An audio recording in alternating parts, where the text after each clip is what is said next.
Geopolitical weaponization has replaced free market competition in the battle for global AI supremacy. Export controls and sovereign supply chains now dictate high-end silicon movement. By 2029, China's accelerated server market is forecasted to reach a scale of $140 billion. Western merchant silicon vendors like Nvidia have historically maintained absolute hegemony over this infrastructure, providing the specialized hardware required for advanced model training. This chart projects a structural inversion. By 2029, Nvidia's share collapses, with domestic vendors capturing 75%. It relies on the interplay of state policy, software migration, and extreme architectural compromise, rather than simple hardware performance.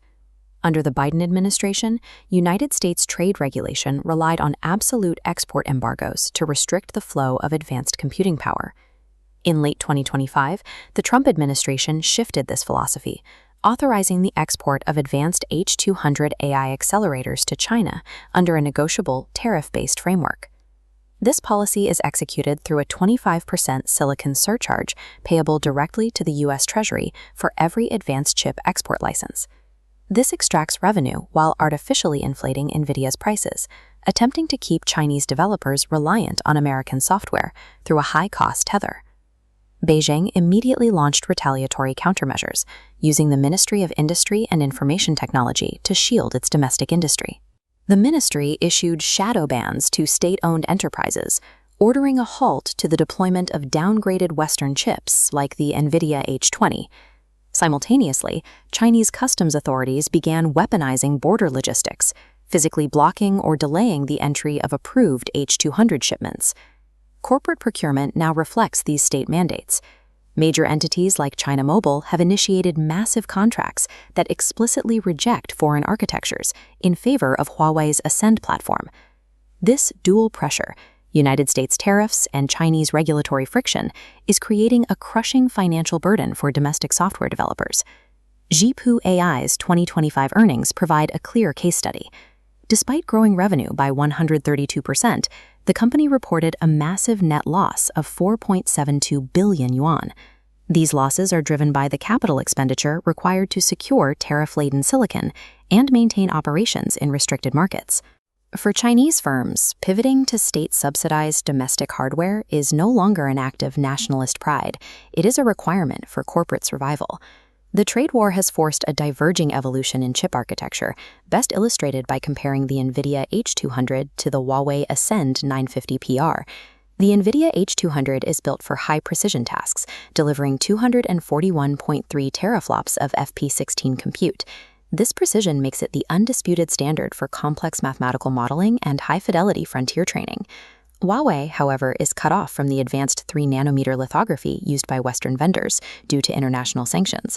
Forced to use older manufacturing nodes, domestic chips suffer from larger die sizes, higher power consumption, and lower yields. Huawei's engineering workaround was to abandon high-precision parity and focus entirely on low-precision mathematics, achieving 1.56 petaflops of compute. By compressing the precision down to FP4, Huawei can extract massive throughput from older hardware, effectively bypassing their lithographic handicap. This design maximizes token generation for high-volume inference, trading off training precision for the raw speed needed to power consumer-facing AI models.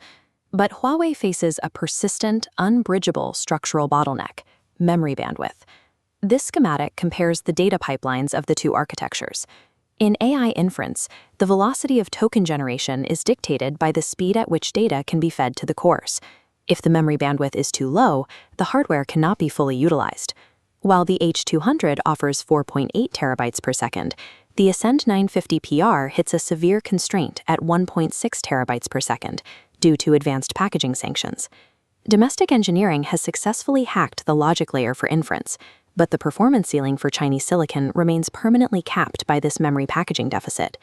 Beyond hardware lies an invisible digital barrier. Historically, Nvidia's proprietary CUDA software ecosystem has locked developers into its hardware through sheer complexity. Porting optimized AI code to a new architecture is notoriously expensive, often acting as a deterrent for any firm considering a switch away from Nvidia. This stack shows the CUDA libraries as a locked gateway between developers and the hardware. However, massive state funding is now being used to breach this abstraction layer.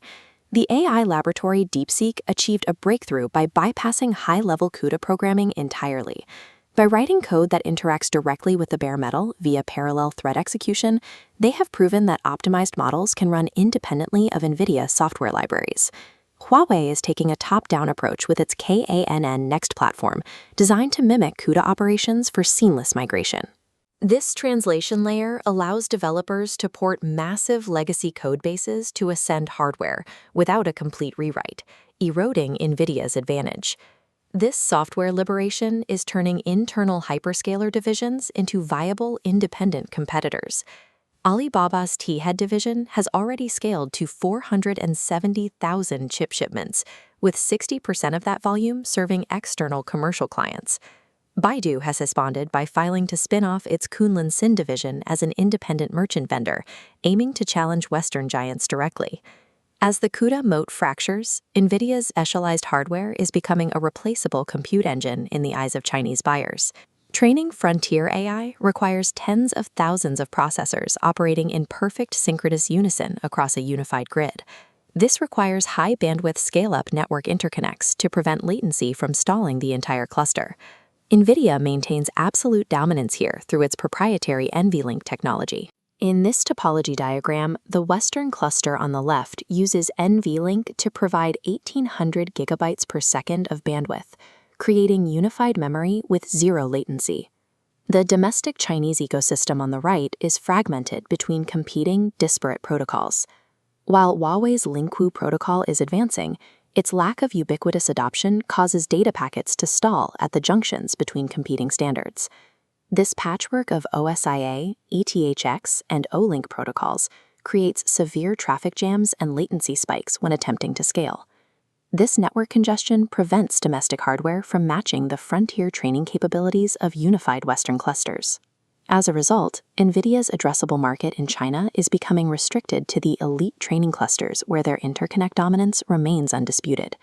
The addressable market for AI hardware has fractured along geopolitical lines. Its trajectory now relies on a fragile balance: state-mandated sovereignty, aggressive software migration, and the arduous path to network standardization.